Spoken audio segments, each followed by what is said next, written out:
Welcome to Freaky Friday, where we dare to talk about taboo topics like fetish, bondage, sex, vibrators, and more. This isn't your dad's Friday night programming, but your mom loves it.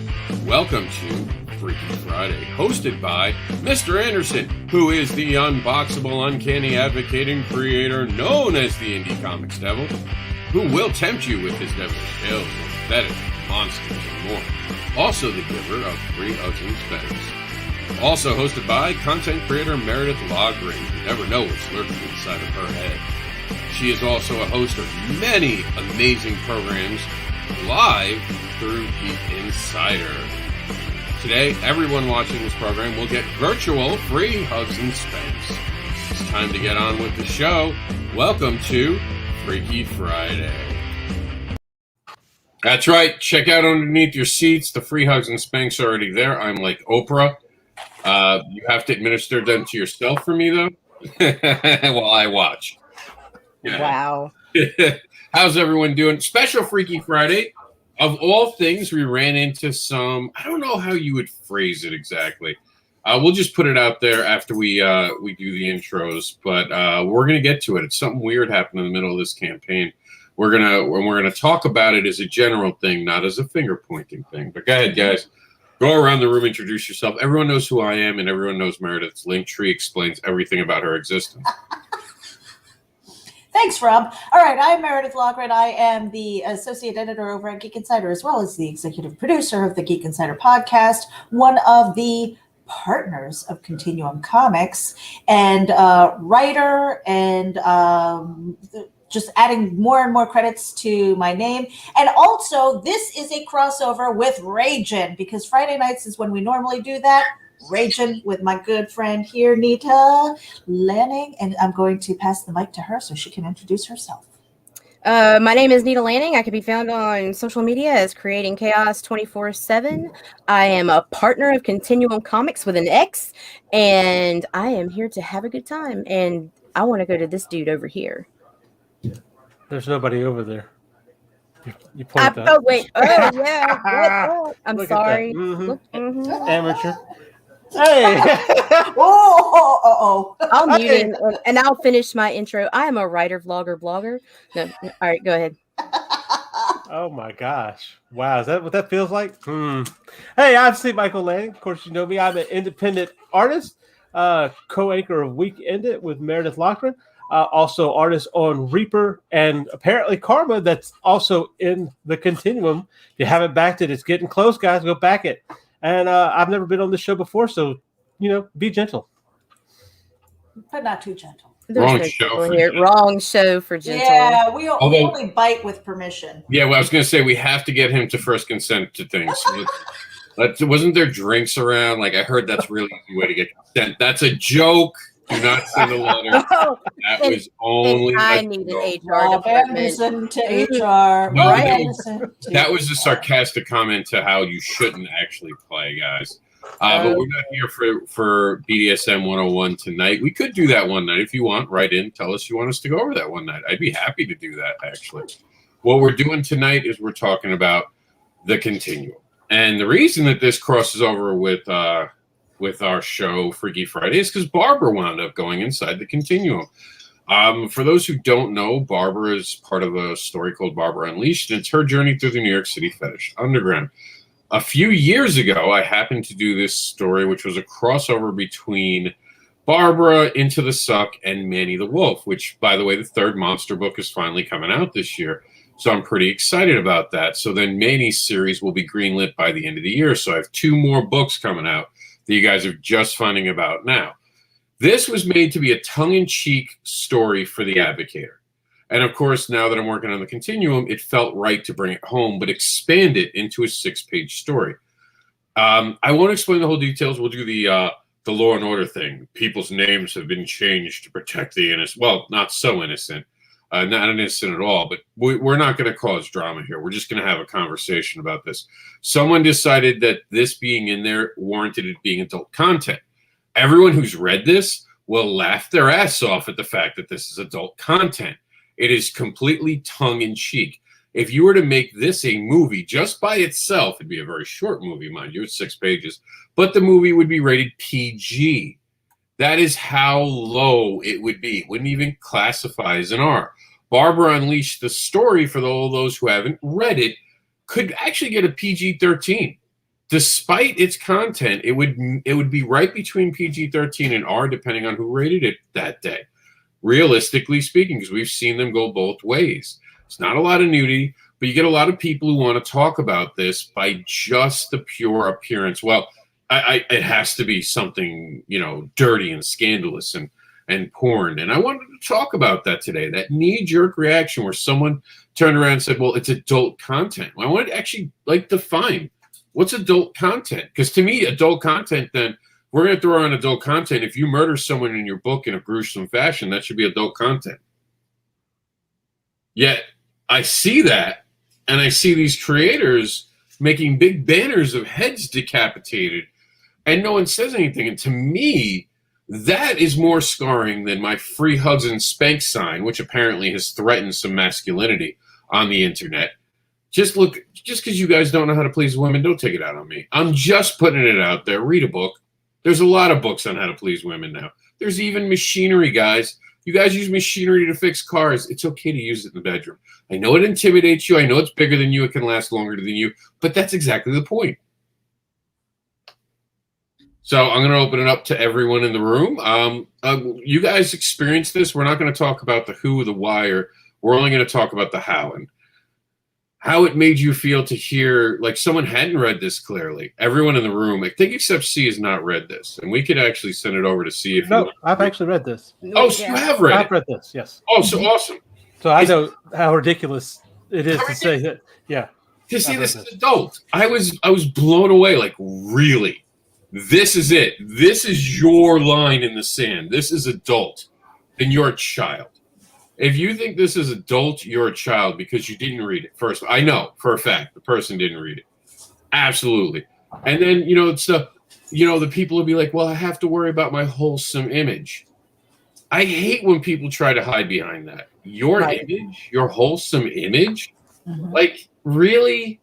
Like, does anyone think no one's having sex? I never understood that. And I know that there are lines, and I know there's a comfort, and I know about, you know, the whole idea of, well, I can't do this because people might judge me. And trust me, I understand the judginess of it. But aren't we losing when we let closed-minded people define who we can be? Right. Isn't that the horrible moment? You know, we go ahead. The thing that I wanted to point out, and I'm hearing an echo. Okay, it's gone. When Rob Anderson and I first met, it was at a Comic-Con. It was in February of 2020. It was really early last year. From there, because of his book, because of Barbara Unleashed, I basically went to Geek Insider and I said, I want to talk to Rob and I want to interview him about this book. I don't think that it's getting enough attention. And it was so funny because we got you on the show. It was really our first time talking to each other. And I could see you. It looked like you were tensed up. You were sitting there and you were like, I'm waiting for these jackals to come after me and Barbara. And it wasn't that long afterwards when you realized we read it.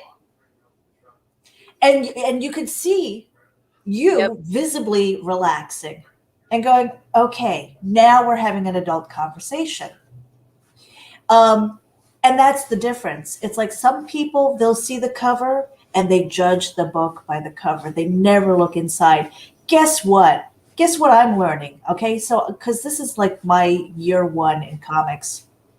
There are a lot of variant covers, you guys. Word. A lot of variant covers. You turn the page and it's not the art that you were expecting. Okay, I've been disappointed in a lot of comic books that I've gotten because of that. And some of them pleasantly surprised. Not that many. But let me tell you something. When you get something like that and you just want to make a snap judgment without looking inside, without reading it, without having any depth or any kind of perception of it beyond that cover, it's not the creator who has the problem. It's you. Yep. And I do want to say on the following Friday, where we'll have a regularly scheduled Freaky Friday, I do want to talk about how we have made it okay to sexualize women any way we want, but we don't want to talk about actually sexuality and women enough. Like, it's weird. We can make women sexual objects, but we can't talk about the sexuality that goes into it. We can't talk about how there's this disconnect of we won't talk about sexuality, but we'll talk about who people can marry. We'll talk about who can date who. We can talk about what you can do in the world that's acceptable. And it always threw me, even as a young kid, that you could tell anyone who, look, I like who I like. We all have a type. We all have our own sexual all attractions. I can't get the word out. And we have our kinks and our fetishes. That's all who we are. But we don't give each other enough room to be who we are. But then when it comes to women, exploit the hell out of them. Exploit them any chance you can, or you can, but don't ever talk about how to sexually satisfy a woman. No. Don't talk about that publicly. Oh my goodness. I want to talk about a vibrator. They're dangerous. You know what it is? And I don't understand that. I don't get the competitiveness with it. And it's guys talk about that stuff, but they don't talk about it in a healthy way. That's kind of what we're trying to do with this program. We're not beating you over the head with the stick. We want you to really see the absurdity of it and understand that talking about your sexuality, it's a good thing. How do we know that? Because outside of America, most countries do. There's less jealousy, less people getting hurt in relationship, less people being murdered over things like this. These are real happenings. America's also, and I hate to say it, but statistically, from what we understand, rape is a real problem in America. And we need to start realizing that we need to start having these bigger conversations, especially about consent. Evil people are evil people. There'll always be evil people. But there's a lot that comes down to consent. And the joke about alcohol wasn't meant that we should do it. It's something that really happens. And it's a joke to me because of how common this is an idea that is acceptable. You go back to watching Cheers. How many of you guys have watched Cheers in your life? Oh, yeah. Watch it now and tell me you don't cringe when they talk about getting someone drunk to have sex with them. When they talk about coercion of sex, you really stop and go, oh my God, I watched this as a kid. Forget Dr. Seuss. Sam Malone abused women emotionally, lied to them. Yeah. And I can't watch that show anymore. And I loved it growing up, but as an adult, you're like, I mean, I saw a friend the other day go, oh, look at this little number talking about a woman. And it was an actress, but little number. And we have to stop dehumanizing people and making them objects. And I've said it on this show, and I've said it personally. I was raised to make women objects. They were something to obtain and to aspire to. It was the culture I was raised in. And I didn't notice it till the Me Too movement. I suddenly started realizing that women aren't trophies. You have to look at their humanity, and you have to always treat them as your equal. And that even means, like, just because they're attractive, just the hottest girl in the world isn't necessarily better than me. She's just hotter than I am. There are aspects to all of our humanity we have to start looking at. Some of that comes down to sexuality, you know? And, you know, a lot of people want to play that blame game. Well, women tease men, but no, we have to get away from finger pointing. I mean, what do you guys think? Because I think we're so confused in America sexually. It's actually, it'd be funny if it wasn't so sad. Wow, I got them all. Well, the reality of it is there are women who do tease men. They do want the attention. The problem is when the finger pointing starts because they got the attention. Like, seriously, it happens. We flirt. I mean, I'm not saying that any woman that's ever been raped asked for it, but it does happen. Sometimes as women, we objectify ourselves. Well, I think that's also the culture we're raising you in as women. There was this commercial I saw. This girl was trying to read about science, and her teachers pointed to something else, and she winds up in home economics. This girl tries to go outside and play in the dirt. The dad comes in and washes her up. The girl winds up trying to build a science project, and the dad just says, "I'll do it, go away," kind of thing. Right. And then you see her staring at this thing that says about, looking for young scientists, and it looks like she's looking at it, and then all of a sudden, all you see her doing is using the reflection to put on makeup. And it was, wow, what are we raising our young women to do? We make them cheerleaders, not athletes. You don't have really male cheerleaders for women's sports, do we? Go to the WNBA. You don't see a bunch of guys in G-strings jumping around. That's true. I mean, we have to start looking at these things and realize that we're raising the next generation and they're watching us. And I'm not trying to cancel cheerleaders. You know, like if they're that, let me tell you, that is some athletic stuff.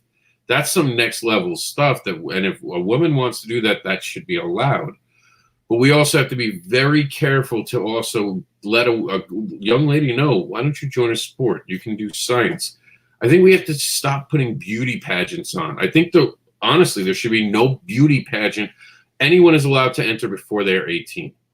I do not think anyone should be judged for how they look until they are 18 years of age.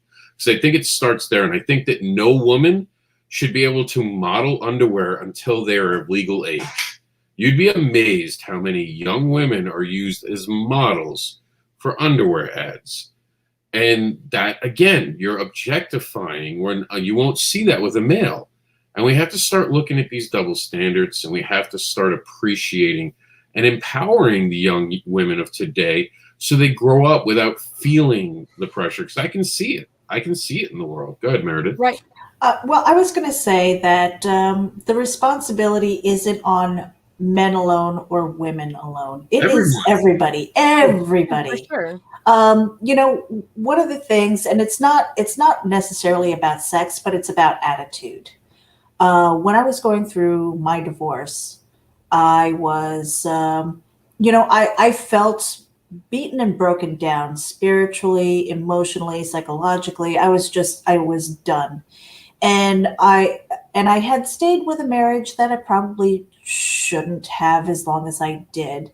But, you know, for me, it was just like, oh, the greater good is my children. It's better to have this family unit.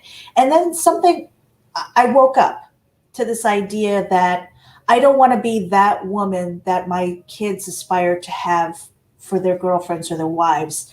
You know, and I know that sounds weird. It's not the Oedipus complex or anything like that I'm talking about. I'm talking about they see me as an example of what other women could be. You know, so I wanted to work and say, hey, you know what? I've got a work ethic. I'm loyal. I can juggle many things, and I'm not going to take shit from anybody. You know, I'm going to stand up for myself. I am stronger than this woman who's just going to bow down and be okay with bad behavior. I'm not that woman. And guess what? When you're out, you know, and this is not something that I would be like bonking my kids on the head with. I've got 3 boys. All right. And trust me, in the atmosphere that is today, I worry about them, you know, and it's not fair. But I wanted to, as a woman, show them that there is more than being the meek, mild, and submissive woman. I never saw my parents fight. I never saw it. So I didn't know it was okay. You know, I want my kids to have that reality. It's like, it's okay to have an argument and get over it. We don't have to break up just because we disagree. And somewhere along that line, I think my kids translated because, you know what, they've got great partners. And I think that they're strong women. And I want to say, you know, maybe I took part in that. Maybe they saw an example of somebody that they wanted in their life that they can deal with and but you know what? Handle situations that come to you, whatever might come, and overcome those obstacles together. And, you know, even with Rob, I call him my work husband, you know, it's one of those things where we don't have to agree on the pathway, but the end result is there. It's like, okay, we'll do it your way. Let's try it my way. And it's that whole communication thing. But again, the responsibility of that lies with every individual to just say, you know what? I'm not taking the shit. If I'm not heard, maybe I need to get myself in front of a different audience. There's that too. True. And back to what Rob was saying earlier, you know, in the past 10 years, there's been a huge movement towards putting younger females into sports, opening up soccer, even female wrestling teams as early as junior high school. And also there's a big movement for girls in STEM, so it's coming. The world knows that it's needed, but that's what I wanted to throw out there. And I do want to pass this to see. There's nothing wrong with being sexual, though, during this whole thing. We're not ever saying that someone shouldn't enjoy their sexuality. Just like a man likes to look good when he dresses up, and every man knows how he wants to dress when he wants to impress a woman. Every man knows the shirt that looks good on him. It's the same thing with women. We have to admit, the first thing to getting over our problem is admitting we're supposed to be sexually attracted to each other. Now what we have to do is build the respect barriers. Understand, just because a woman dresses a certain way doesn't make it okay to do certain things or say certain things to her. How she dresses is an expression of how she wanted to feel that day. People need to be raised that way. And it starts in homes when parents call women sluts on TV. And I think that's a big problem. We already objectify women and we judge them because of the way that they dress. Everyone dresses funny. I think that preppies dress funny. I mean, I see them in their khakis, and I'm like, what's wrong with you? Do you not have any flavor in your life? Are you so vanilla I could put you in a cone? What do you think, C? Okay. I grew up single mother household. I grew up with a lot of women. My question comes into this. Where do you draw the line between attraction and objection? For me? For anybody. Well, because I've seen women do the same thing to men. That's what I'm saying. So where do we draw the line? Where do we say, okay, you're being attracted to somebody, but now you're objectifying? When do we flip that? It's the word uses. It's how we treat a person. Wow, you're attractive. You look beautiful. There's nothing wrong with it. But when you go, oh, you should smile more, you're objectifying a person. You would look better if you smiled. You know what? If you lost a little weight, that outfit, you now made them an object. You've crossed over. When you're looking at them as something that can be toyed with, played with, changed. And you're right. Women do that to men. I have had women grab my ass and say, well, you're supposed to be happy because a woman touched you. Mm-hmm. Girls grab me in the crotch and be like, oh, I'm sure he likes it. And they found out that, no, I don't like being touched by people I don't want to be touched by. I actually am not some raging animal that will drop my pants because someone smiled at me. Right. And I do think women sometimes, I know there are women out there who are like, oh, you should be happy that I'm giving you my attention. I've walked away from women like that and been like, no, I'm a valuable person. So I see what C is saying. Yeah. And it starts, I think, in that moment where we don't see the humanity. We see each other as objects, conquests. You want to marry someone who has a good job, right? Why? Why don't I want to marry someone who's going to love me? Don't I want to marry someone who will ride and die? Like, really, not Harley Quinn shit, but like someone who will have your back. And trust me, you're talking to a divorced person when he got crippled, started being looked at differently by the ex's family and her in a lot of ways. So, I don't like to go into it on camera, but I trust me, there were things that were said that can never be unsaid and you can't take back, where I was made an object that should just do what I'm programmed to do and ignore my humanity. So I think that's it. See if that makes sense. It's yeah, I guess I understand what you're saying. As far as the love thing is concerned, there actually has to be more. I'm sorry. When it comes to marriage, when you're spending your life with somebody, I've loved women before that if I had married them, I'd be in a very bad spot right now. Especially that last hoe. You're objectifying her. Anyway. There it is. But there it is. See? And that was my point. Because, and don't get me wrong, love is the foundation. However, there needs to be a little bit of brains that go along with this as well. If you see a woman continue to act a certain way that puts you as a man or a woman, I guess, in our society now, if we see a partner that puts you in a lesser position than where you should be as their partner, no matter how much you love somebody, you got to let them go. That's just how it is. Love is only the foundation, but you also have to use your brain and assess where is this going to go later on. And it's easy. It's not easy to do. That's not an easy thing to do. You don't know how somebody's going to be. That's the bad thing. Bad long shot. Yeah, and you grow. You're gonna sometimes two good people can grow away from each other, and no one ever did anything wrong. Life just happens sometimes. You know, and it's hard. There's nothing easy about this, but when we start to make sexuality difficult to the point where you can't even talk about it to a teenager who asks you, because they're going to be curious and they're going to want to know about stuff. Not from parents either. The last thing most kids want to do is talk to their parents about sexuality. That's why we jumped on ours early. Yeah, because it's awkward. Because I got raised, I don't know about you, all of you, but from go, don't get a girl pregnant. I'm fucking 6. Don't get a girl pregnant. I'm like, what's pregnant?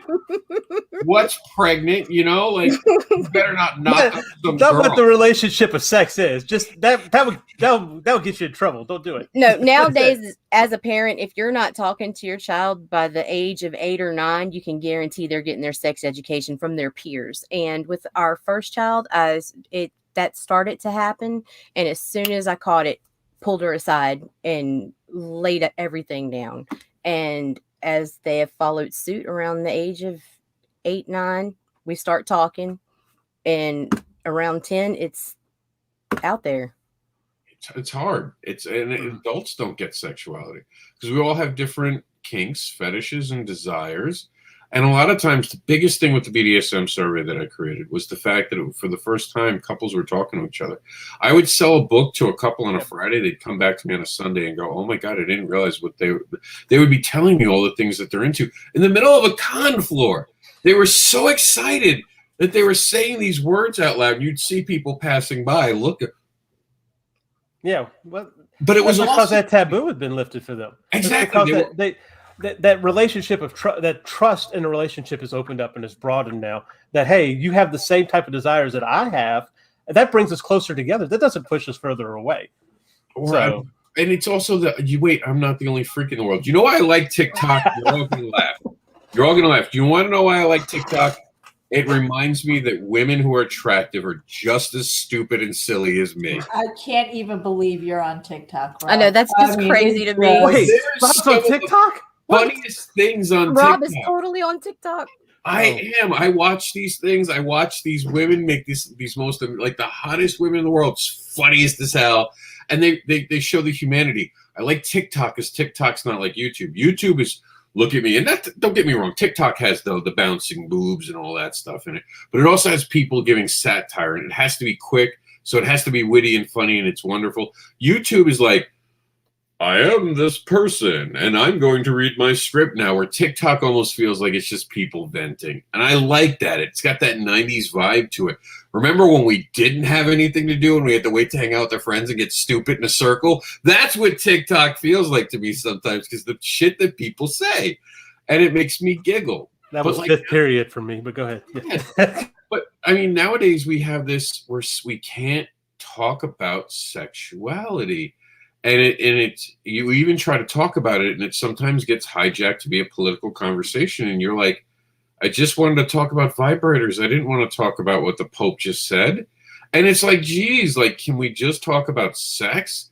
So it is one of those things where I also think that it's been made political, which is very dangerous to make something that should never be political.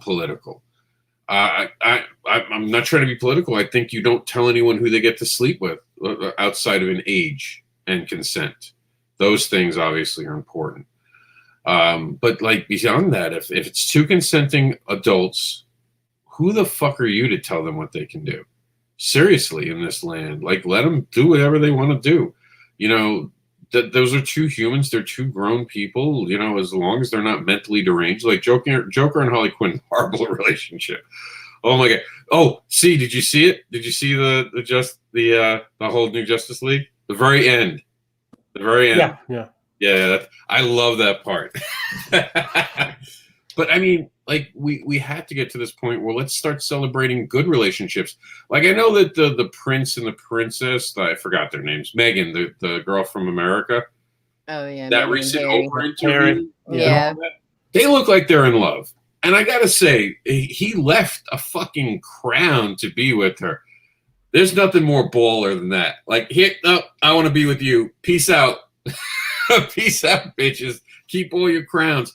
I think we got to celebrate. And I know there's nothing perfect in life, but what happened to celebrating love? Think about all the shows you watch right now. How many things celebrate family and love nowadays? Name one show right now on that celebrates family and love. I can, The Connors. And it's the most dysfunctional, but probably the honest thing on television right now is one of those shows. But beyond that, I struggle. We don't have Seventh Heaven anymore. And no matter what you want to say, it was interesting. They've got stuff like The Fosters. That's not on anymore. It's not. Did they take it off? See, I can't keep up what's on anymore. 2 years ago, it actually ended. Because I didn't watch it. 2 weeks? What's that? 2 weeks ago? No, 2 years ago. 2 years ago? Really? You sure? I thought it was. Maybe I might be wrong. I don't know. I don't know. I could be wrong. You know, sometimes they cancel something and they renew it. Mm-hmm. Maybe I missed the renewal. Well, and then you've got but I'm not trying to run you down, but they have the Fuller House stuff that was on Netflix. They brought back Full House. Huh? They got canceled. It's gone now. No, it's not canceled. They ended it, but it lasted for 4 or 5 seasons, believe it or not. No, it did, and I was very happy because I thought this was starting a new trend back to family comedies, which I really think we're missing. They're not hitting as well because they're not. And to your point, they're not advertising them as much. They have some, but they're not advertising them as much. True. Yeah, and it's weird. We'd rather have combative shows, I guess. Like I like The Rookie. I think that's a good show. It shows that you can always be whatever you want, no matter what stage you are in life. And I like shows like that. But like we get too much reality television. How did the Me Too movement come and go, and The Bachelor stayed on air? South Park is still there. What? South Park is still there. No, I understand South Park. That's funny. But like that, I mean, you're getting these women, and there must be an IQ test in reverse. Anyone who scores over 100, I'm sorry, you can't be here, honey. You have to go. You're too smart, and you're going to see through everything we're going to set you up for. And then you just put women against women to get one dude. Seriously? Some dude who's boring as hell most of the time. Like, I see this guy, and I'm like, women really want that douchebag? But they flip the script, too. They do the Bachelorette, so... Yeah, a bunch of guys trying to get one girl. That sounds very familiar. That's so unbelievable. I could never believe that. I could never believe that. Listen, Nita. A woman can decide when she wakes up, I'm going to have sex today, and I just don't know who with. No man except for baby Brad Pitt and Ryan Reynolds can wake up and say the same thing. Like, you have to be at that level, and even they have bad days. A woman has the choice because she ultimately is the person who gets to decide who the partner is. And that goes back to our genetic roots because the women got to choose who they were with. And it was based upon how a man basically presented himself. Here's the problem is that we use games. I say it all the time. Like, my friends are like, you have to learn how to flirt with girls. I'm like, why would someone want me good at that? Really think about that for a minute. Do you want a partner who's really good at picking up other partners? If they're really good at doing something, that probably means they're not good at committing to something. Well, that's not necessarily true. I can be a heavy flirt sometimes and be completely harmless, have no intentions of going in. No, I'm not talking about flirting. I'm talking about approaching strangers in public. Oh, no. Like, that's what I mean by the game. Like, I don't play games. I'll go up to someone who's big, hey, I'm Rob. And I'll see if there's a conversation. If there's not a conversation, I'll be like, fuck it. Nice meeting you. And I'll just walk away. For Meredith all the time. Don't I, Meredith? I got more girls hitting on me when I was married. Just the truth, kids. Just the truth. I won't put any captions with that, but it was the truth. It's the power of the ring. Yeah, maybe. I don't know. I'm telling you. Forbidden fruit, I've heard all that. But at the end of the day, sexuality is one of these things. Like, I mean, even we're talking about marriage, but what about polyamory? Polyamory is one of those things that people are very nervous about talking about. But we're forgetting monogamy is only a few hundred years old. We did 1,000 years ago. People really weren't getting married, guys. That's really not how it happened. People stayed together out of convenience and all that. Even the giving a woman a ring. I say this all the time. Someone has to explain this to me. And let me tell you, when I gave a ring, I got a television. That was the trade-off. That's right. because why would a man give something to a woman and not get something in return? I was like, I want a TV for that. Look, flat out, I was like negotiating thing, and she was like, "What?" I'm like, "Yep, I want a TV." She's like, "But," and I'm like, "Nope." I was like, "Well, I'm good now. You can keep your ring. I want Still that have TV. the TV. Still have the TV. Don't have the marriage, but the TV works fine." But you know, what do you guys think about the fact that we're so obviously lost in America? What's something positive we can give people to kind of get out of their own headspace? Because you can't just fill a room full of people that you think agree with you. It's the most dangerous thing in the world. We could tell them to enter the continuum. Right? Definitely. Yeah, we could tell them to enter the Because continuum. apparently we're nothing but a naughty book now. So I've been told. You know, in all honesty, we don't have an all ages story in there, but there isn't anything that is so. All ages. Is it? It is very. Mike Steely is very, very big on making it a general audience like Marvel and DC. I wouldn't necessarily give it to a 2-year-old. But that's what I mean. That's what I mean. It's like, you know, kids who are maybe preteens. I would say. Eclipse doesn't you really go a little younger. much. Yeah, it really doesn't. Yeah, I mean, Yeah. It's See, like when I'm thinking like all ages, I'm thinking like elementary school kids. I don't know that they would read this. I mean, they might. It depends on the parents, you know. But there isn't anything in here that's so naughty that you can't. You know, we don't have the adult label on there because it's not explicit at all. And we might do an adult book. Let me tell you, there might be a continuum that's meant for adults. When it is meant for adults, we'll tell you. And graphic violence is something we all talked about. Tell them about the rating system, Nita, and how we're going to use our logo to do that. We're going to use a color-based system with the age scale. We're going to divide up into categories. We're going to have a general all ages, or a youth and an all ages and adult. Mm-hmm.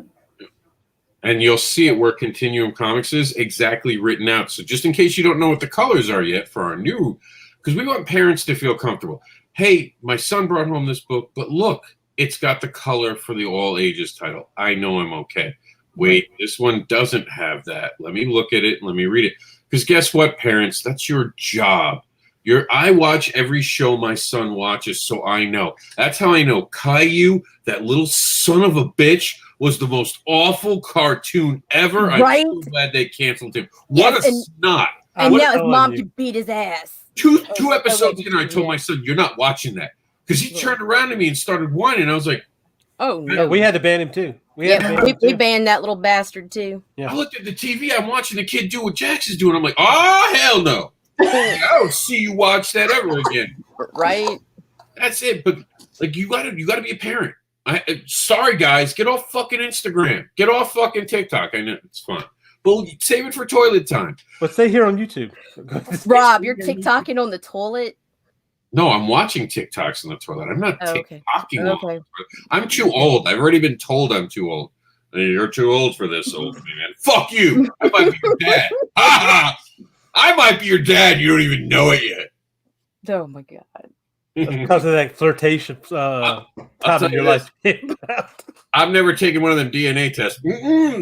That's just a surefire way to get caught on some past child support. He did. Yeah. And guess what? It didn't come back positive. Thank you very much. He was not the father. Not the father. Thank you, Let me tell you, I love that show. Oh my God, I am such a fan of those episodes. But you hate The Bachelor. Wait a minute. That's as bad about as reality TV as anything you can get out there. Yeah, that's real reality. Oh my God. Really, some lives are ruined or saved in that show. And I like it, and it's always like, let me tell you, I look at my son every so often and I'm like, do I need a DNA test? It's only when he does dumb things. Like when your kid does something stupid and you look at him. Hell, I want a DNA test on him sometimes too. And they came out. There is no freaking way. But I mean, this is an interesting point. A man never knows. A woman always knows who. Well, Not always. not always. I know because Always. C-section stuff, you don't see the kid. But most women nowadays actually never have the child taken from them. It always stays in the room with them. Oh, I thought you were talking about who the father was for sure. No, Like, no. I've known some bitches that had a list. I do too. So, But the woman knows there's a chance that guy's not the parent. A guy doesn't know unless the woman tells him, and that's scary. Let me tell Right. you, like that is some scary stuff. As a man, I don't know. Someone says that they're pregnant. Like, are you allowed to ask for DNA? I think that would be a bad conversation. I'm pregnant. Shit, bitch. We're getting a DNA test. I don't think that's the right way. You know. Wait till the delivery room. Here, let me hold the baby. Get one of them little hairs. Swab. No. You just do the saliva test. Be like, there you go. Open your mouth, you little bastard. And They go to the bathroom, on the third floor down there. They come out of the first thing a parent has to, like a dad has to ask is, could I have the DNA results, please? Right. Checking the blood. I'm like, have the blood chart. Let's see. He's this blood type. I'm that. What does that mean? Does it work? Because you don't know as a man. You really don't. And Right. you hear these stories. There's nothing scary. Like, God forbid, let's say that Jax isn't my son, which I know he is because of certain things, genetics and all that. We have very big similarities. But let's say that it ever came up that he wasn't my kid. I'd be destroyed. I don't think I'd walk out of his life ever. But, like, there's no laws for that. Do you guys realize that? Like, if a woman's just like, oops, I thought he was the parent. There's not one law. A guy can't sue for all the time he's lost, can't sue for the money back, can't sue for anything. There's no, you could try a lawsuit and try to win, but it's a scary time. It's just, that's why I like Maury. Because and let me tell you, man, I made that joke while the ex was pregnant. It did not go over well. But my ex was like, why are you getting nervous? Like, I became that person. Why are you nervous? You should be like, let's go to Maury. Let's go right now. You getting nervous is making me nervous now. It was definitely a bad moment. But back to the whole adult thing as we're going down Maury. I'm telling you, I want to watch Maury. It's nice that we grow. It's nice that we grow with age. I want to see the top 10 funniest things. I like when the guy like jumps up and down and the woman's just like, she knew, and this was her. I know there was one girl they brought back 10 times, and every time I was like, please no, please let it not be the dad. Oh my gosh! I just wanted her to try to explain that. Some of them they'll try 20 freaking guys, and they've never found the father. Like she gets like, oh shit, who could this be? Then you start wondering if the one DNA test was wrong. There was a guy who sent someone else. I'm advertising for more. Let's advertise for the Continuum. I'm just saying it's crazy, kids. It's crazy. But imagine that when I'm a creator who creates content for all people. I am careful. I would not have put this in this book if I had thought that it could be offensive. And I remember passing it to everyone and going, does anyone see it the way I don't see it? Like, is there anything in here that we could even think about tweaking and removing? Because I am lettering it. Yes, the character Barbara has boobs. She's a female. She happens to have boobs. There it is, right there. That's the problem. They're boobs. I mean, breath. Relax, guys. They're just boobs. They can't cure cancer, but they come damn close to most men. And Mike says, I kind of feel Barbara got robbed. Just checking, no Barbara cover. Sad face, pouty lips. Oh. We didn't do the Barbara cover specifically because this is in honor of Keith Thomas, and I didn't want this. We put in as an extra. This was meant to be for the backers to honor Keith Thomas. I didn't want to feel like I was trying to sell our legacy for that, but there are covers for Barbara that you can get, especially in the upcoming Barbara Unleashed thing. So there'll be another Barbara Unleashed story. But again, this is just about awareness, and it's so sad that we live in a culture where I can't be associated with something that is adult, that has boobs. That has boobs. Oh, heaven forbid you guys talk about something in an adult manner, because I never read it, and I'm just going to make judgments now. And then I'm going to go and read this thing that is ripping out people's, innards and whatever. That's okay. Well, yeah, of course. Violence is fine. Violence doesn't lead to anything. I mean, violence isn't linked to things like school shootings or anything. No, sure. I get you. Yeah. Okay. Let's just do more violent horror films. And I'm not blaming horror films. I'm just saying we have to watch content in general. you can't say one thing is really horrible while we're celebrating other things. I mean, I think that there's some things, and I've had problems with sexuality. There's a Batman book came out about 14, 15 years ago now. Catwoman just rides him on top of her. What up? Oh, sorry. Cool. So he's riding her, or she's riding him on top of, and it was graphic. I am not a prude at all. I hang out in places where girls' boobs are out, and I'm respectful, you know, look, of course, because if they're putting them out, they want them to be looked at, you know, appreciate it. It's like, that's why it's there. You can, you know, golf or clap as they walk by. You'd hold up signs if it's that night. But you want to be respectful, and you can be respectful. You can. That sounded like you were objectifying them there, Rob. No, that's the nights. That's the whole point. It is like an objective. We're like literally holding up signs. You never got to those parties? No, I can't say I have. I'll take you one night. They're fun. They're fun. Me and my friends used to do that outside of, we were in Manhattan, and these girls would always walk by and be smiling. So one night we just started holding up signs. Funnest thing ever. There would be dudes like, yo, you talking about your woman? I'm like, what? Is she not worth a 9? Are you saying she's an 8? That's fucked up. I wouldn't take that from him. He'd be like, wait, you don't think I'm a 9? I'm like, see, honey, I think you're a 9. Yeah, I was bad in the 90s. Still am. That sounds like trouble. I don't know about that. It was fun trouble, though. It really was. Because, I mean, women want to get dressed up to look good. And let me tell you, women get dressed up when they go out for other women. I don't care what anyone says. It is always to look better than the other, and this is coming from a female friend. Better to look better than the other bitch in the room. That is how they put it. I get dressed up to look. It's like when I get dressed up for you, I just put on tight clothing and see-through stuff that I can. When we go out, that's to look good in public. There's a whole different set of rules, and I was like, I'm okay with the rules for home, because let's be honest. When a girl goes out, you guys wear heels. And let me just tell you, as the guy who's dated you when you've worn heels, you are miserable fucks when you wear heels. Especially when you're going into the city and walking a lot. You all think you look sexy. There's nothing sexy about angry face and complaining about your feet while rubbing them while they're bleeding. That's not my kink. I'm just saying. I didn't even wear heels for my wedding. See? I have combat boots. My next girlfriend's going to be wearing combat boots. I wore white Converse underneath my dress. I wore a frilly dress, but I had my white tennis shoes. Meredith knows what I say about marriage. I don't trust Meredith entirely. Why don't I trust you entirely, Meredith? I would break my neck in heels. Because I got married twice. Who breaks out of prison and runs back to it? In my defense, okay, when he proposed, I didn't even realize it. He basically wrote this really sweet thing in a card. And I was just like, no money in the card. And I just kind of tossed it. He was like, did you even read it? Man, he looked green. Oh, wow. I had no idea.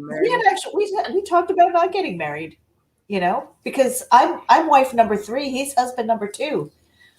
Yeah. See, all that, it's like, I barely got married. Like, my ex literally was worried I wouldn't show up because she knew how against marriage I was. Because I did it.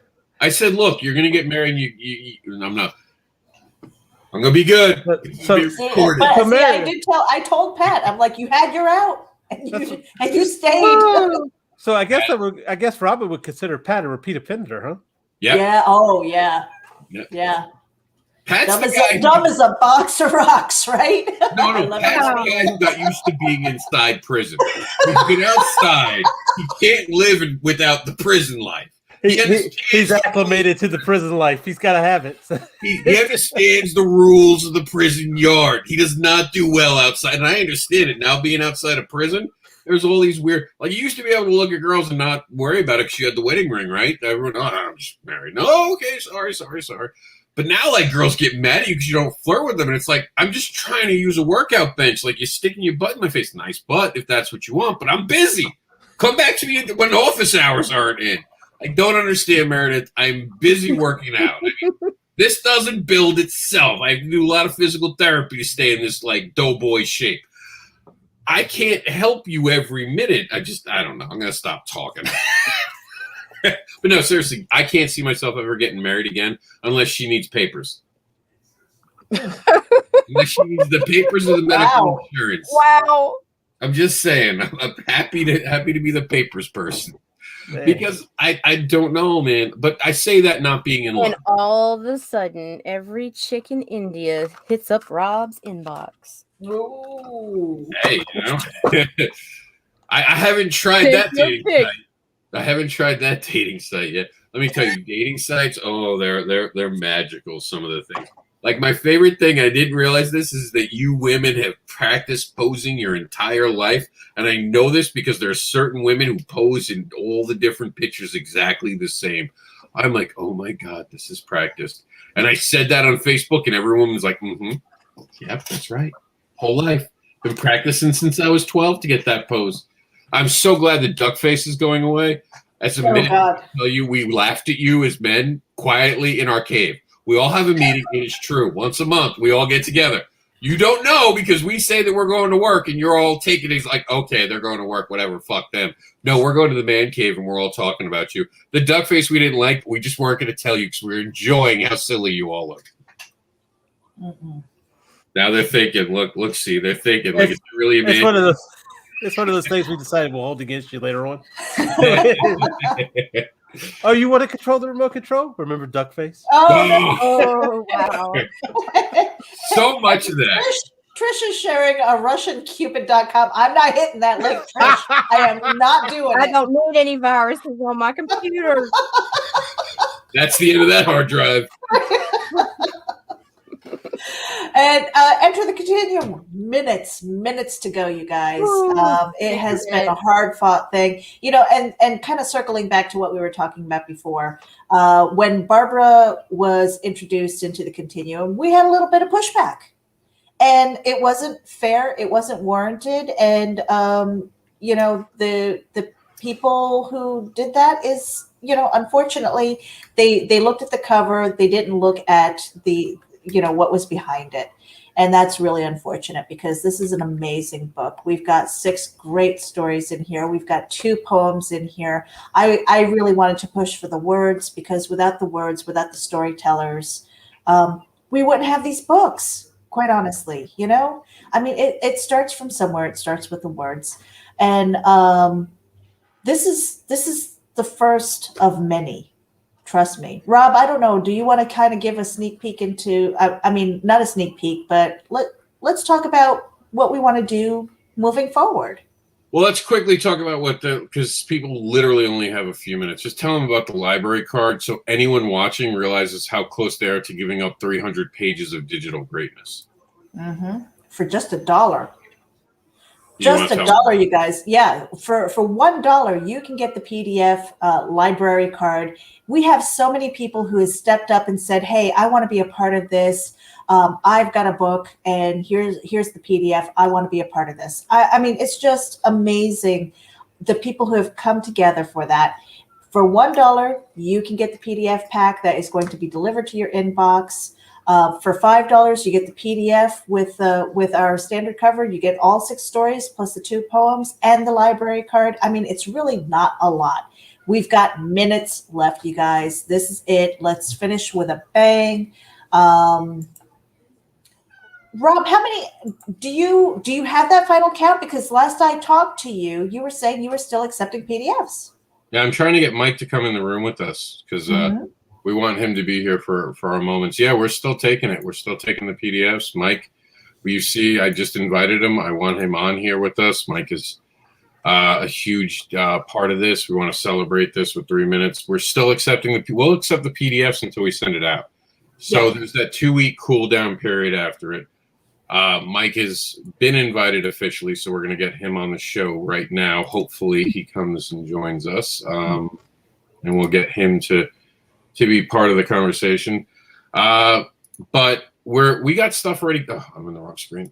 We have stuff already planned for the future. We have stuff coming to the Continuum for a 2nd, 3rd, and even possibly a 4th issue, because we were talking about doing an all ages Continuum, ironically. And we want to have this to be for everyone. We want people to be excited. We're serious about creating this this huger story huger collection of stories is what I'm saying, of a library. So we want people to be in. So this has been an exciting thing that we have done together, and we're hoping Mike shows up. So I don't know. Like, what do you guys? I don't even know what else to say other than this has been a fantastic show of support from everyone who's backed it, who shared it. So many people have been involved. Thank you. Everyone stepped up in this room like you wouldn't believe. People have, including C, who's helped us out with some amazing art with Karma and, of course, Reapers. We want to thank Russ Leach, who stepped in and, after he had a contractual issue, said, I still want to help you. How can I help you? And he worked with us to find a way to move forward. We're so honored to have him be part of this, and this made it a limited edition. We're just excited about everything that's going on. So I don't have words for it. And if you could mention the limited edition, why and why you want this book? Russ Leach has allowed us to print this once, so whatever we print, this will be it. Then it'll become what now is just, and it didn't start this way, but it'll become all creator properties of the partners of Continuum. We'll all be involved with what will be in the first issue, and it's crazy. It's crazy that we started with. I was talking to Mike over dinner. We had 5 stories when we started this.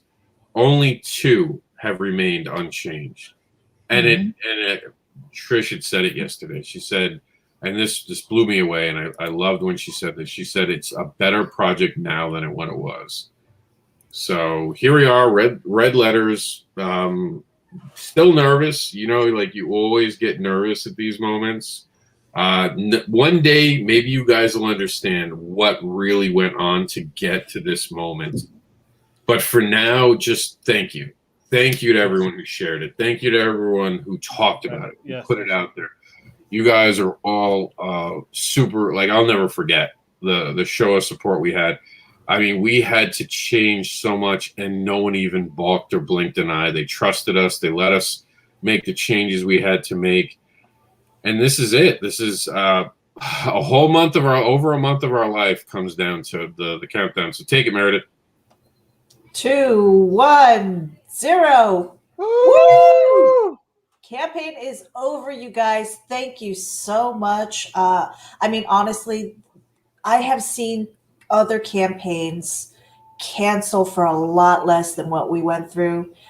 We went through a lot of adversity, a lot of change, and it was just sheer determination. We hit the ground running, you guys. We're not going to stop. And I am so proud of the team that we have together. I am so proud of these stories. You are really, I mean, I don't even know how to put it into words. I think that you're really going to love these characters. You're going to see them develop as time goes by. This is not the last of Karma or Reapers, Eclipse, Wolf, none of. You're going to see so much more. And make sure that you head over to our Facebook group. We've got people who are friends of the Continuum. It's for backers, it's for supporters, it's for creators. Go in there and give it some love. Join us. And if you've got stories and things, honestly, it started with C and I had a conversation, and then it developed into a story. Yep. I mean, that to me was magic. Now, Meredith, as we're leaving the stage, why don't you show what your next going to be in? What? Oh, you mean the diet? No. What? No. Crowdfunding you're going to be part of. Oh, the next crowdfunding. No, give me a clue, Rob, because I am tired. Trust me. We did it together too. Oh God, yes. Oh my God. Okay. I had a great. I have been on Kickstarter brain for 30 days, you guys. We want to get this funded tonight. We want to. There's another project. We want to help them. There is another thing. Let me share my screen because I do have it up. And I'm going to disappear for a minute, and that's because I'm putting the surveys out for the Continuum tonight. Do it. So I will be right back. All right, and I am finding my my monitor here, sharing the screen. Look at this, you guys. Indie Vault Revolt Sequential Art Collection by Randy Zimmerman, 98%. It's over on Indiegogo. Seriously, really not too much to go to hit 100%. They've got 56 days left. It's a 60-day campaign, a unique collection of self-contained comic stories by Revolt contributors and fans. They've got a minimum of 4 covers in this flip book. I don't know if they're adding more, but with 60 days, you don't know. Hey, I'm only going by our campaign. Things change, and there's a lot to look forward to. You've got a Daphne Lage cover here. I know Nita is all for that, and Absolutely. matched with Only Death Can Save Us. I mean, some of these covers are just really amazing. They are so close. Go ahead. See, I think I heard you talking. I'm in a different screen. Yeah, we were number 1. Yeah, we were first backers. Oh, were you? Oh yeah, jumped all Very over cool. Very cool. Yeah, I mean, these covers, and then you've got the retailer perk here, and you got Marv in there. Russ Leach is also around in there, so Yep. I mean, take a look at these covers. This is cover set 1, where you've got Daphne Lage and Russ Leach. Let me see here. Cover set 2, Jetpack Girl and Retro Ram Revolting. I mean, so many people have come together to submit their stories. It is in black and white, and with the flip book. And I love the idea of the flip book because it's like 60 pages minimum, from what I understand. And so you get to that, and then you flip it over. You've got another cover. You got 60 more pages of comics. And see, it grows as they get more backers. Yeah. So it's not just one. It's minimum 60, but it will grow as soon as they get more backers. Mm-hmm. So and you know what? Honestly, I was not sure because I sent in my page. I said to Randy a while ago. I said, I have 4 pages, and at the time it was still developing.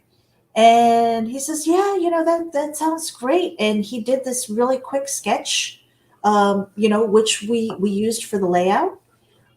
C. Michael Lanning, actually did the art for it. And I'm not going to say what it is at this point in time because it hasn't been officially announced. But I got the green light, and he's got the pages, and we're kind of going back and forth and stuff like that. So, I might have something in the Indie Revolt. You never know. But right now, we just want to give the creators who are part of this, we want to give them some love. Yep. Give this book a share. And I know Indiegogo is, if you're looking at your budget right now, I'm telling you, you got some money, some stimulus money. Maybe you want to put a little bit towards this campaign. Oh, what? So controversial. Oh, I don't mind being stimulated a little bit. I'm just saying. Oh, yes. And to celebrate, because this is kind of a crossover with RAGIN, we've got our reaction video that we're going to do. And we were waiting until 1, Nita was feeling better, and 2, something to celebrate. Hold it up too. And you know what we're doing? This is okay. So the story behind the Screwball whiskey. I was at the liquor store. We were looking for things that we were going to maybe not do challenges for necessarily, but reaction videos. And I asked the guy behind the counter, I said, what is that? I saw Screwball and I love the name. And he goes, oh, that's peanut butter whiskey. And I was like, that sounds disgusting. I'll take 2. And then Nita said, oh, well, see wouldn't mind doing that. So I got another one. Right? You haven't even taken this one yet. What are you doing? She's on mute. You're on mute. See? All right. So are we ready? Are we ready? I need something to wash it down with. I've got peanut butter whiskey. This is going to be nasty. This is a nasty combination. I've got my Screwball peanut butter whiskey, and I've got my Dr. Pepper cream soda. I've got water. I've got coffee. I don't know. This is going to be gross. I'm going to chase it with some Crown. Oh God. All right, it's open. My husband's choking in his sleep. That will be my fate, you guys. I'm destined to like. It smells like ass. It does. It smells All right, like so ass. Are we gonna? I don't know if I can down the whole thing. I know I'm gonna take a sip, and I'll finish the bottle before we're done. But this little, you guys ready? All right. So cheers to a successful campaign to the Continuum. May we continue creating and having fun. Rob, you ready? I know you don't have one, but cheers. Cheers. All right. Great job.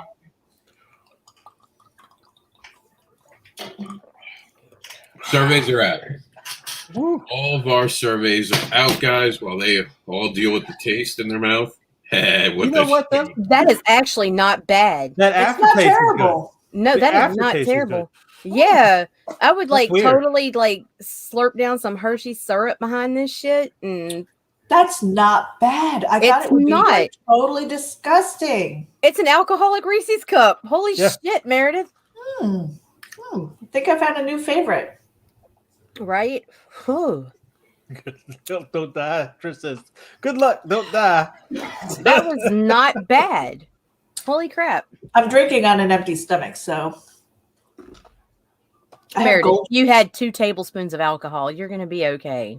on a totally empty stomach because that hit my. You know when you have. I like, can feel milk it. in your I just felt belly? it go. Psh, Yeah, felt the that burn. Just All right, surveys are out, and we're already getting people filling them out. Thank you. right on. Get on them things. awesome. Do it. We're, Do and it. let me tell you, we're planning to get Yep, these books. there We're it going to is. spend the next 2 weeks because we have a 10-day waiting period to get the money for the printer. We'll spend next week building the rest of the book, putting it together, getting it ready, sending it to the printer at the end of next week, which means the PDFs are going to go out the day we get the money from Sweet. Kickstarter. You will get the PDFs immediately. We'll probably send out the PDF packs starting next week because that we like the we'll send that out and then we'll send you out the PDF. Now, of course, the PDF is going to be bigger than the book itself. Everyone who backed it gets that special thing. So there's behind the scenes that we're going to be adding in, cool little stuff. Who knows? Maybe we'll put in a little docudrama story about some of the things we dealt with while putting this up. Maybe like a Law and Order type little short story just for the backers to see all the experiences we had. You have to wait and see. I wish Mike would have made it because I I think just he fell wanted, asleep on us. man, I just wanted to tell you guys, like, I fucking love y'all so much. This was fucking insane. Like, Amen. this was insane. If we can survive this Kickstarter, we're gonna fucking dominate this shit. We came to create, and that's what you're going to see from us. You're going to see that the attitude that you saw, no one understands the stuff we had to jump through to get. Not even. And you didn't understand it because we didn't once burden you with what we were dealing with. We always thought of you first and how we could make this special, better. And I mean, we got more of C's art. We got more of Seeley's art. We won. This book, it's beautiful. It is so beautiful. The fact that it's in a limited edition, thank you, Mike, for filling it out. The fact that this is a limited edition book, I can't even express to you guys how amazing that makes it feel. Because this is a special moment. And I mean, Nita, C, Meredith, and Mike, I know you're not here, but in case you watch it later, you all did a fucking amazing job. And dedicated to Keith Thomas. Right. So important to me. I miss him. I respect him. I'm glad we got to put him in the Hall of Fame. It was the right moment, the right thing to do to reward everyone. You are all fantastic who backed us, who supported us, who didn't balk. You all saw the updates and were like, cool, we're getting something different. Right. It's something exciting. We had 2 people back out on us. I'm not going to throw any shade on anyone who backed out on us. They had their reason, but only 2. So we had 120 backers throughout the whole campaign. 2 backed off. We're there, guys. I mean, this is a show that we are determined, you know. Oh my gosh. And some people prove their worth so much. I got to shout out to Russ for doing what he did. Yeah. Right. I mean, that guy proved that he's a stand-up guy. No, Yeah. You can never say anything bad about Russ Leach. Not to me. No. Anyway. I'll never. He has been believe it. awesome. He has shared our campaign through the trials and tribulations. He has continued to push for us and comment and like our post. I mean, gave us that amazing cover. That amazing cover. Absolutely. That amazing story. I mean, and guys, we came within $1 of doubling our goal. I know. I man. know. I was like, I was like, just go on. No, I take that. That's how amazing this I'll was. take it. I'll take it. We'll take it. That's all day. 99.9% funded. As many curveballs and monkey wrenches that were thrown into this campaign, I would have been happy with the $1,111. Yeah, amen to that. Like that alone would have been something to celebrate. And we had the problem. Knocked this shit out of the park. And we started having those problems at 80 backers, which goes to show you almost 40 backers later, people still believed in us. They didn't lose faith in us, and trust me, we're not going to forget that. Never. For you guys, for those who just got the survey, you're now invited to a group for backers only. We have not let anyone out. We will not let in. This is for you guys. You'll hear things as we're working on them. You'll get previews before it hits. Like when we talk about we have something to announce in that group, you'll see it beforehand. Yep. That is the type of group that's going to be. It's a free Patreon. What up? Yeah, it really. And you'll be able to reach us. It'll be one of those things where when you ask us a question, we'll answer it. We're going to be very active. This is our thank you for the support, because there's something that needs. We don't want to be disconnected from you guys. No. We want to hear your experiences. We want to hear your reviews. I can't wait for people. I mean, everything in this book is just. This is what I want to do. This is what I'm on this planet to do. To create books like there. I am proud. And it hasn't even got to print. Until the minute I hold this book, I might tear up. Right? Oh my God. Oh, I wait. almost cried when it went to zero. When it zeroed out, it was like, you're bigger than this. No, it was a moment. It showed that we never gave up. Like Meredith said, right.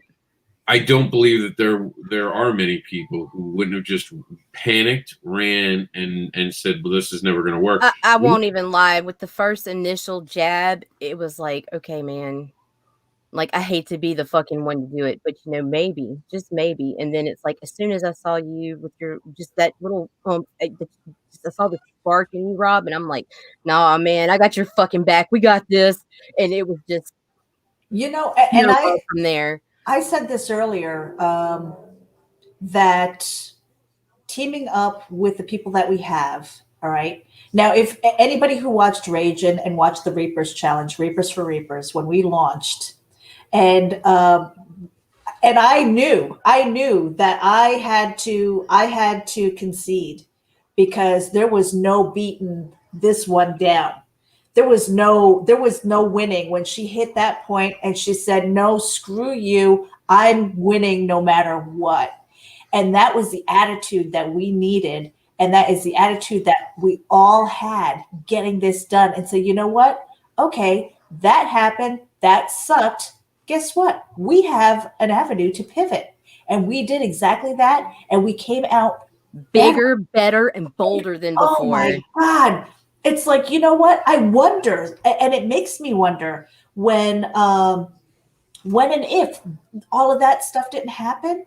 I mean, it really, in my mind, it solidified us as a team. Absolutely. We can overcome whatever comes our way. And guess what?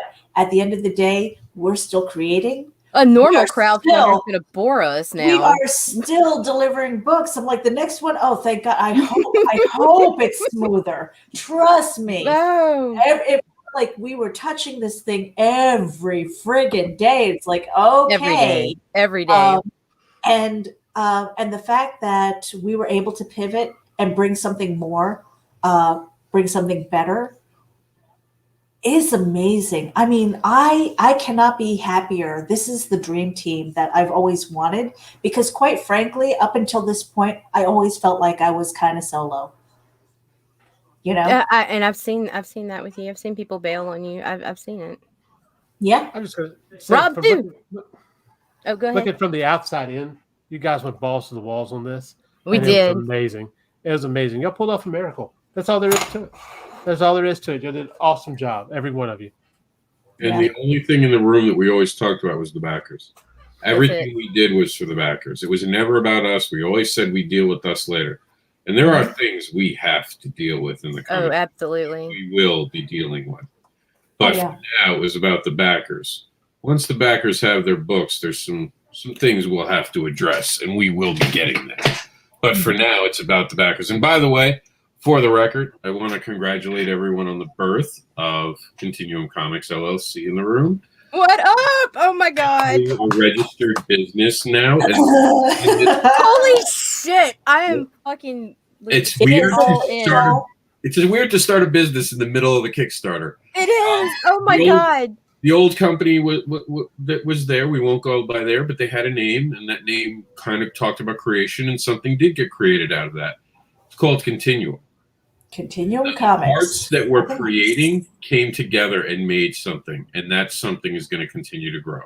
All the parts that were putting their heart into it came together and did exactly what we promised. And I'm so proud of that fact. That is the struggle. That is the hero moment. That is the Avengers coming together at the right moment.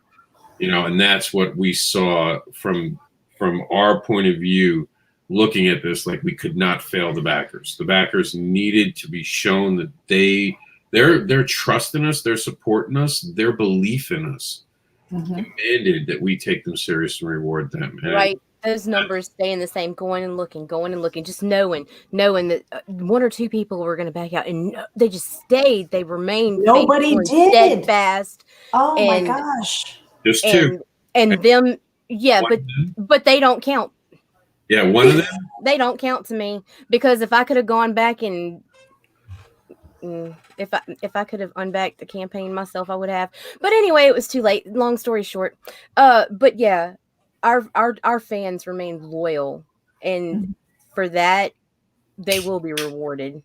Yeah. Yep. And this is only the beginning. This is a commitment of 100 issues, and after everything it took out to put one, damn sure we're gonna get 100 now.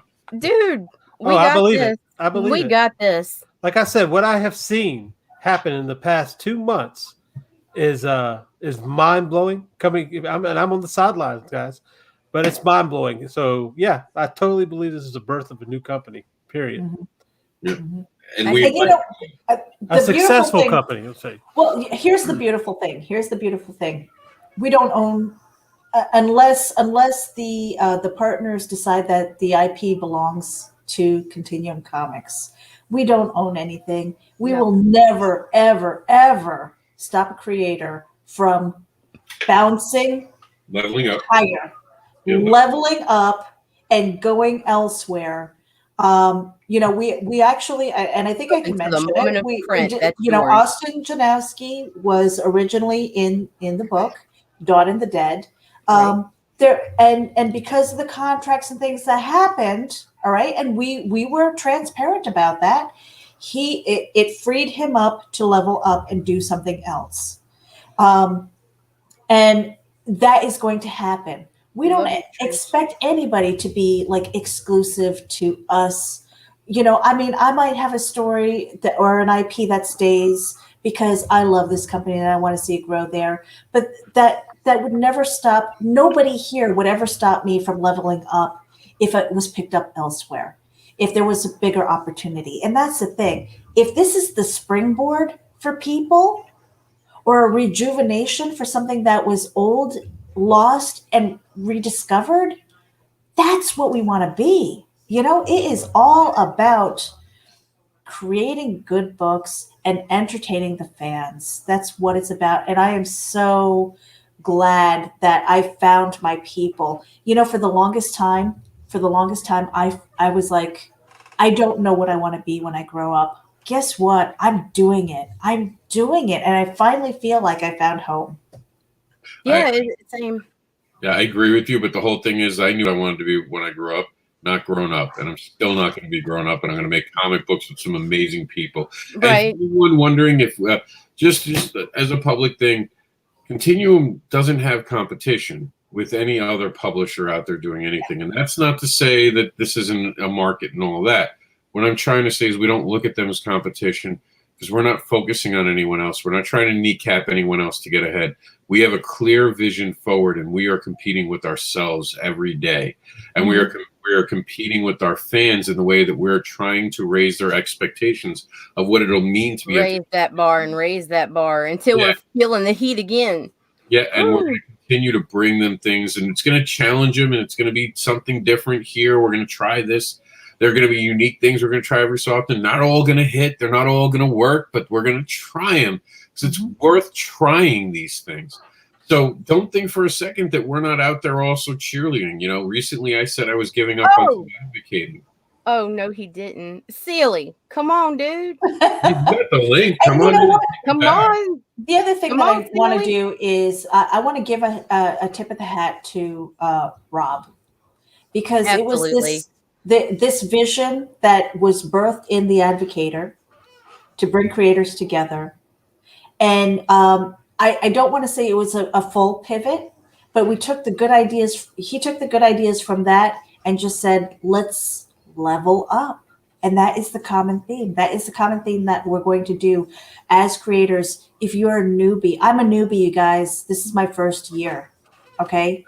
I want to level up. I want to learn as much as I can.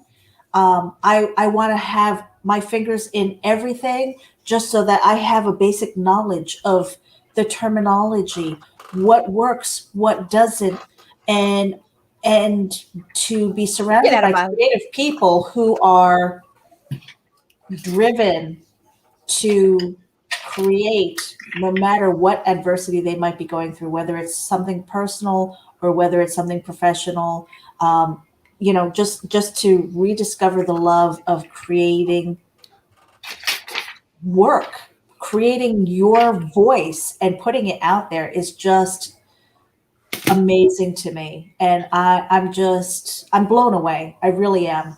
But it did start as the brainchild of Rob Anderson and what he's done with the Advocator and advocating for creators.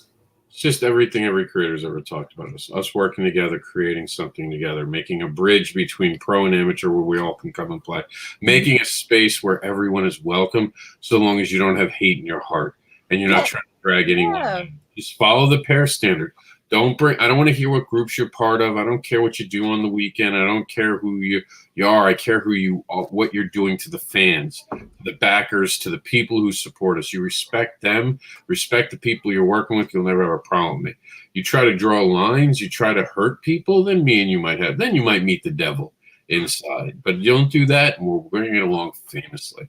That's what I'm saying. Like, we want to see Randy and Arrow Comics rise. We want to see all of comics rising together. This is a time where we can stand together. Comics are on a rise. Right. This is the last time we see a rise like this for another 10 years because it comes in cycles. It's time that we all ride the wave and prepare for the future. That's it. And bring the young audience with us. Let's get the kids reading comic books. Let's get creativity here, because guess what? All this Netflix stuff, people get tired of it. Comic books lets the mind take over. Right. It draws them the imagination. They have to fill in what goes in between the panels.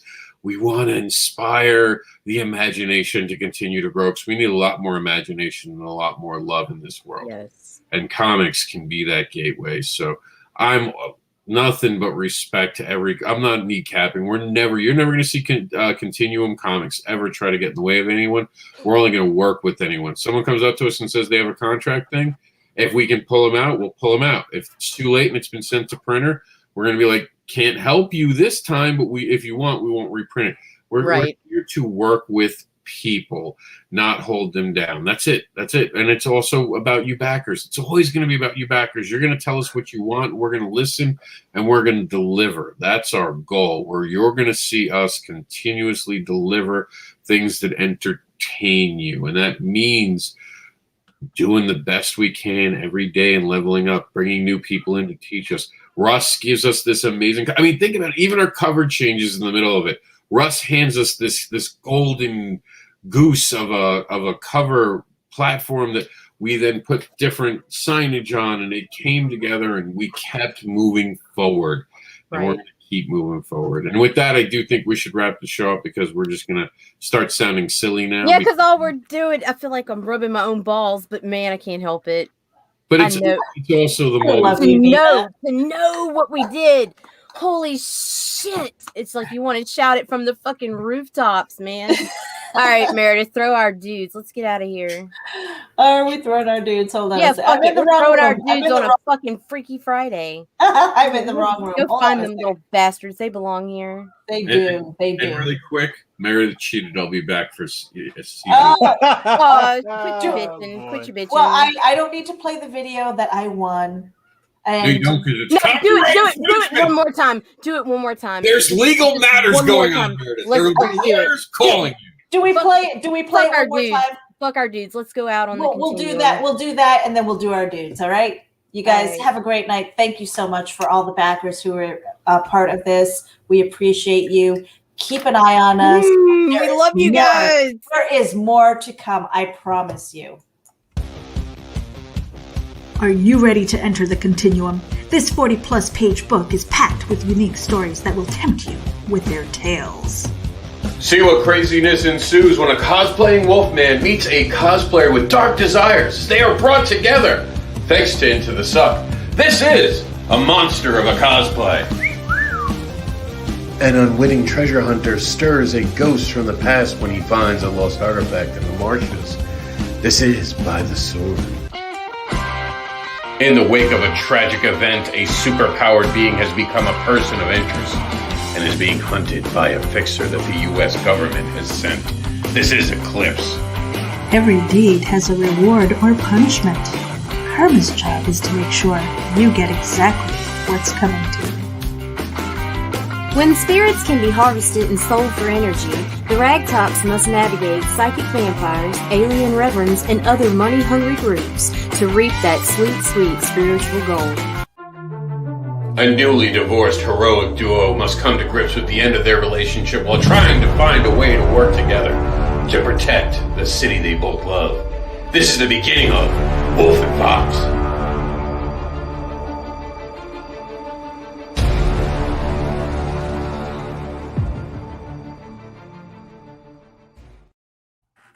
And we're out of here, you guys. Thank you. Have a great night.